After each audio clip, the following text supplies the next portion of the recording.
Way back in the 16th century, two of the greatest minds in Europe went head-to-head over one of those huge questions we've been asking forever. Today, we are jumping right into one side of that debate, Martin Luther's side, with a work he himself believed was his absolute best, The Bondage of the Will. But before we get deep into Luther's thinking, let's start with the question that sparked this whole firestorm. A question for you, right now. When you make a choice, anything from what to have for breakfast to a life-changing decision, are you using a will that is genuinely, fundamentally free? To really get a handle on what Luther is arguing, we first have to meet the two intellectual heavyweights at the center of this epic theological showdown. So, in one corner, you've got Erasmus of Rotterdam. He was a celebrated scholar, a humanist, and for him, free will was a must-have. I mean, without it, how could you hold anyone responsible for what they do, right? And in the other corner, the fiery reformer himself, Martin Luther. For Luther, the whole idea of a free human will wasn't just a mistake, it was a seriously dangerous illusion. Now, Luther's argument wasn't just some minor correction. No, he believed he had a concept so powerful it would completely shatter the idea of free will. He actually called it his divine thunderbolt. And here it is. This is the bedrock of Luther's entire position. He argues that God doesn't just, take a good guess at the future.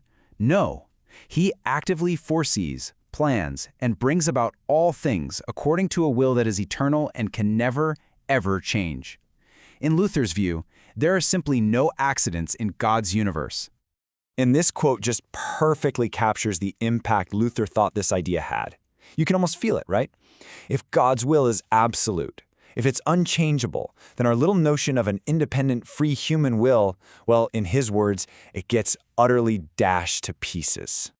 So here's the really stark consequence of that idea. You might feel like you're choosing to listen to this right now, but Luther would say that your choice is actually happening by what he calls necessity, and it's all in perfect step with what God has willed from the very beginning.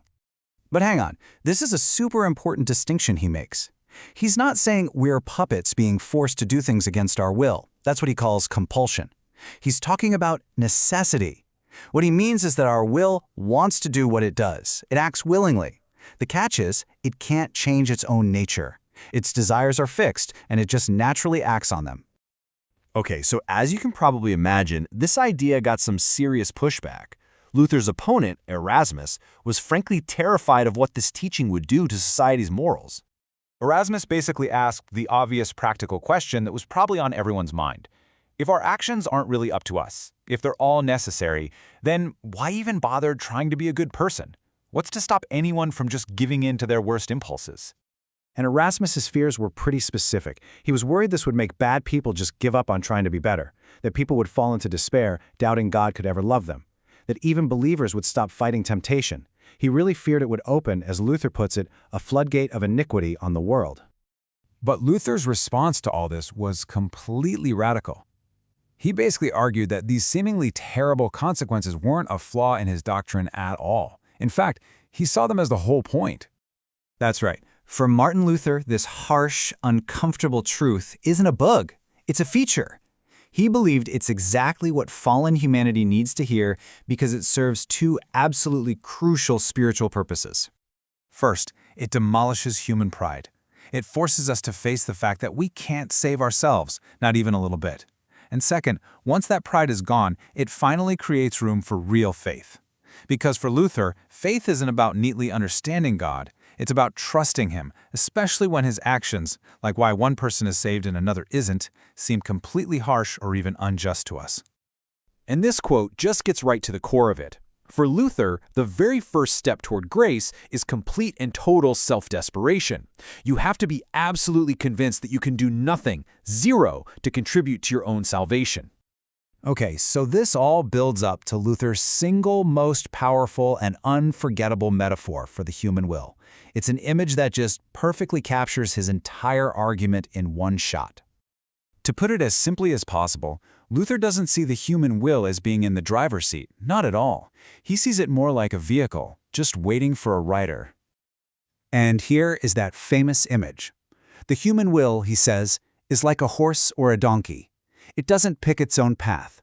If God is the rider, it willingly goes wherever God directs it. And if Satan is the rider, it willingly goes wherever Satan directs it. And here's the most important part of that image. The beast doesn't get to choose who climbs into the saddle. The will itself is basically passive in this huge spiritual battle.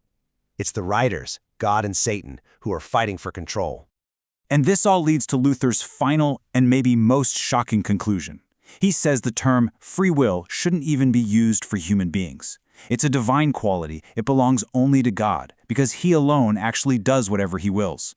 For us to claim that term for ourselves, for Luther, that is the ultimate act of sacrilege. So we end right back where we started with a question. Luther's thunderbolt completely reframes the whole debate. The question is no longer, is your will free? Instead, it's this: if your will is a battleground between cosmic forces, who is fighting for control of yours?